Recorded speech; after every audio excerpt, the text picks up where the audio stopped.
Je fais partie de la troupe de la Comédie Française depuis 2009.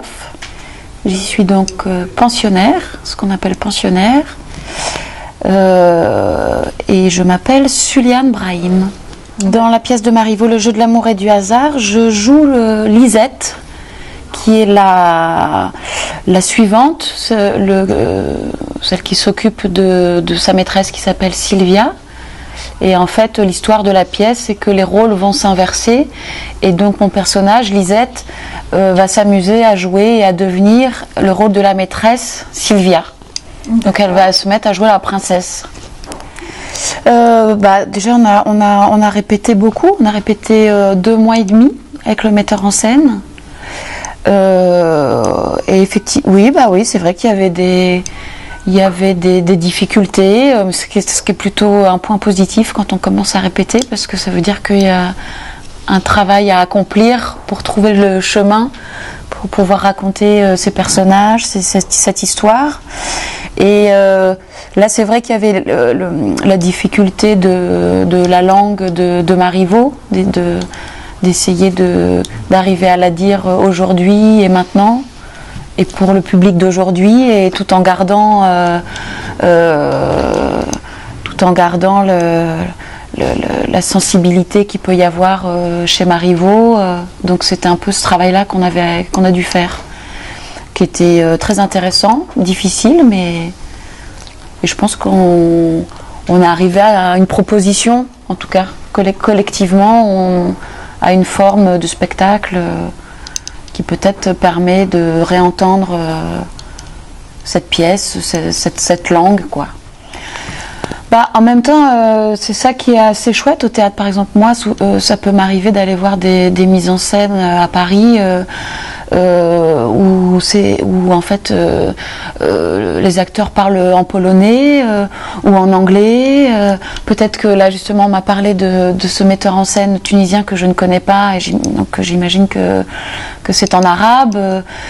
Mais le théâtre permet ça, en fait, c'est-à-dire qu'on ne comprend pas forcément toutes les subtilités de la langue, etc. Or, en fait, je pense que quand même ce soir, malgré tout, il y aura beaucoup de gens francophones et qui ont quand même une maîtrise du français qui permettra, je pense, de comprendre. Alors peut-être après, il y a les subtilités de la langue qu'on ne comprend pas forcément quand on parle pas la langue, que c'est pas forcément la langue maternelle. Mais le théâtre permet... parce que les corps se déplacent, parce qu'il y a des regards, parce qu'il y a des jeux de scène, il y a des choses qui se passent en dehors des mots aussi. Donc c'est un peu la magie du théâtre. Et je pense que du coup ça fait qu'on peut, comme au cinéma, des fois on comprend pas, mais l'essentiel passe en dehors des mots, en fait. Il n'y a pas que les mots. D'accord. Et pour ceux qui comprennent très bien le français, ils auront le plaisir des deux, j'espère. À la fois la langue de Marivaux et puis le spectacle, le jeu des acteurs, les personnages. En tout cas, ce que je pourrais dire, c'est que le fait même là de parler avec vous, puis j'ai parlé avec d'autres journalistes avant, et puis finalement d'être ici sur place, même hier soir, en rencontrant des Tunisiens, évidemment, nous on pose beaucoup de questions parce que on est aussi tenu au courant par les médias français qui au moment de la Révolution, quand on n'est pas sur place, on ne sait pas vraiment ce qui se passe. Puis les médias font des focus sur des choses. Est-ce que c'est vraiment la réalité? Est-ce que c'est vraiment tout ça qui se passe? Donc je sais que quand on nous a parlé de venir ici, effectivement il y avait de l'appréhension parce que ce qu'on a en France dans les médias, c'est quand même c'est une seule et même chose, en fait, qui est plus politique ou des choses complexes, compliquées, difficiles. C'était plus ou moins inquiétant quand même. Donc il y avait de l'appréhension, ouais.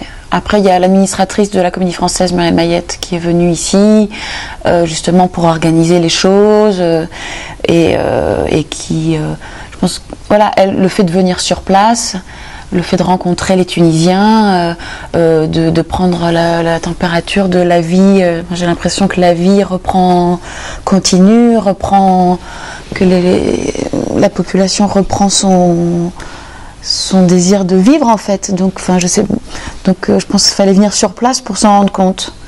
Tant qu'on ne vient pas, c'est difficile de savoir, et a priori, c'est vrai qu'on s'inquiète plus qu'autre chose, quoi. Moi, je sais pas si je pourrais pas le dire comme ça, oui.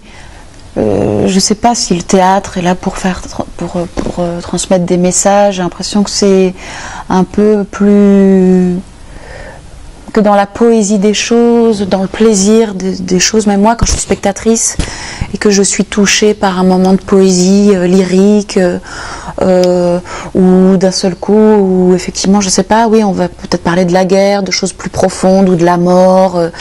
Il y a quelque chose qui va me toucher dans mon cœur, en fait, plus que... Alors, d'un seul coup, le théâtre, oui, devient porteur de messages. Là, je sais pas, peut-être que ça le sera, mais je pense que au-delà de ça, je pense que c'est une pièce qui parle de la jeunesse, de l'amour, mais peut-être ça fera ce chemin-là, celui dont vous parlez là, peut-être que ça fera ça.